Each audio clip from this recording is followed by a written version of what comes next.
Hi, my name's Justin Schneider. I'm your technical team agronomist here for the state of Michigan.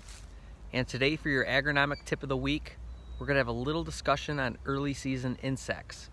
One thing I do throughout the state of Michigan is I place insect traps kind of scattered with a lot of our local dealers across the state to kind of gauge a lot of the populations or infestations that we could be running into as the season goes. One trap that I set out usually in mid-April is our black cutworm traps. I'll fill this trap here with I'll put the pheromone in the top there, and I'll fill it halfway with water or soapy water, and then as storms occur and wind currents happen, the moths will kind of migrate here to Michigan. And then if you add 300 growing degree days to that, kind of your peak moth flight, that is when you should be out there scouting your corn fields.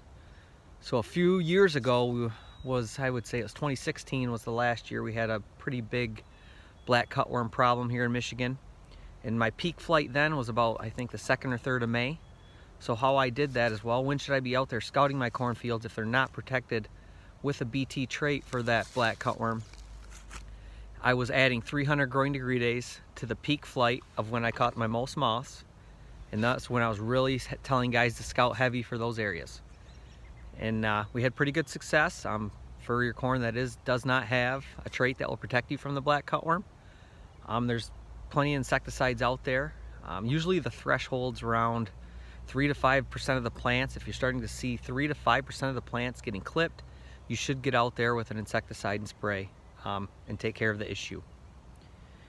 One black cutworm larvae can feed up to 4 corn plants, so it can become a pretty big issue. And if they're calling for rain now possibly through the end of April into the 1st of May, so if guys are getting a little late in their weed control, the black cutworm are going to look for weedier fields or grassier, greenier areas to the mosses. That's where they're going to want to lay their eggs.